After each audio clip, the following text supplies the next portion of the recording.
14 करोड़ सोने की मुद्रा तो इंद्र को देना ही पड़ती है।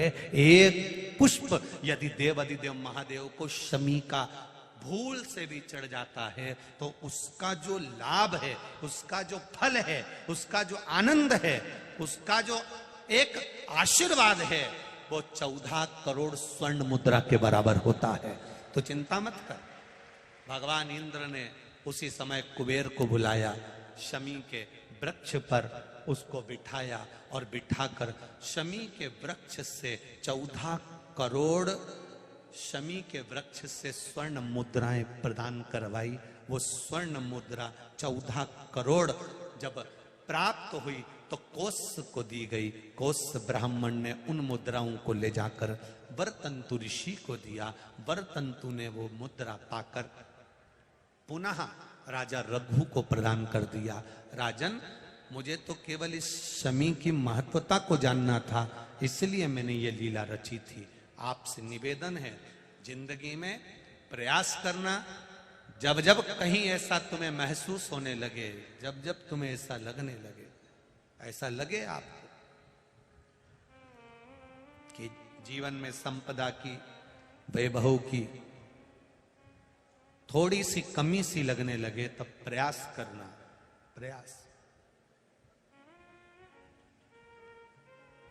तब प्रयास करिएगा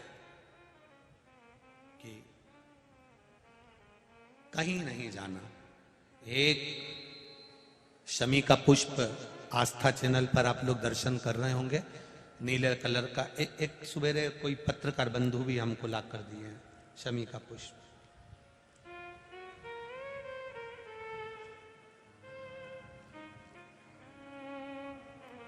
टीवी पर आपको आस्था वाले दिखा रहे होंगे, उसको अच्छे से देख लेना। ये तो हमारे हाथ में कोई एक पत्रकार बंधु ने ला कर दिया था शमी का पुष्प, ये कलर का। देखिए,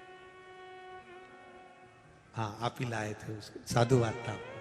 तो ये शमी का पुष्प है। भूल से भी अगस्त से मार्च अप्रैल तक शमी का फूल आता है। लगभग एक आध महीना कोई वृक्ष ऊपर नीचे हो सके तो हो जाए, पर समय यही रहता है लगभग।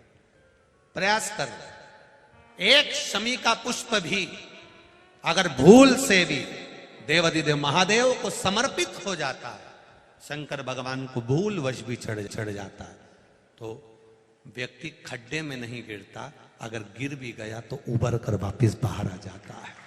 धन वैभव संपदा में शमी पुष्प की बड़ी महत्वता, बड़ी महत्वता। हमारे बीच में आज नागदा के विधायक महोदय भी पधारे हैं, बहुत बहुत साधुवाद। अभी ग्रेटर नोएडा में जो कथा हुई, आप ही की बेटी के पूर्णमय आनंदल क्षेत्र में वो कथा का आयोजन था। बहुत सुंदर व्यवस्था वहां पर भी आपके द्वारा आयोजित की गई, बहुत बहुत साधुवाद। शिव कथा कर रहे, एक शमी का पत्ता, एक शमी का पुष्प, एक शमी का पत्ता, एक शमी का पुष्प हमारे जीवन में फल की अनुभूति करा देता।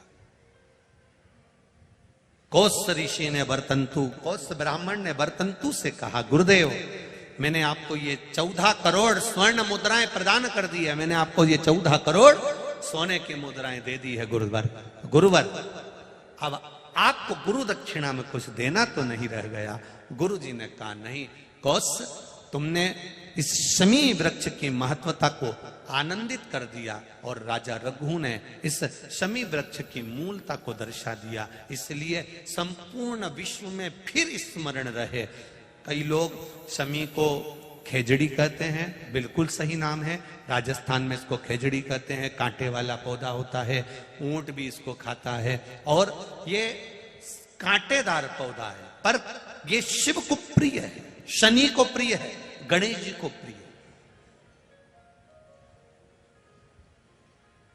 आप दिल से समर्पित करो, दिल से उसका स्मरण। बस शमी की जो पत्ती होती है,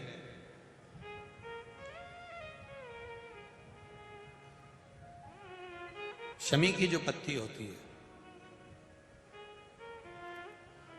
एक पत्ती में जितनी पत्तियां लगी होती हैं और एक पत्ती के अंदर, जरा ध्यान देंगे, जैसे इस पत्ती में ढेर सारी पत्तियां लगी हुई है, उस पत्ती में से भी एक पत्ती तोड़ोगे और एक पत्ती तोड़ने पर उस पत्ती को भी अगर गिनोगे तो उसमें बहुत सारी पत्तियां होती हैं।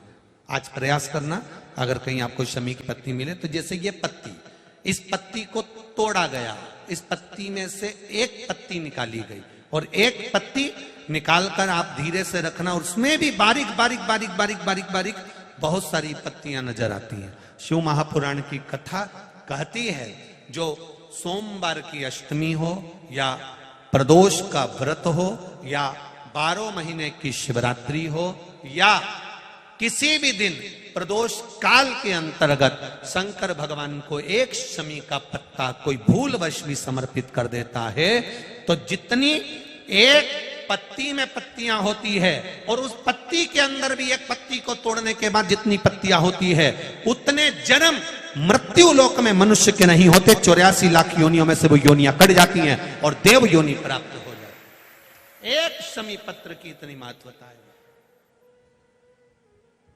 एक शमी पत्र।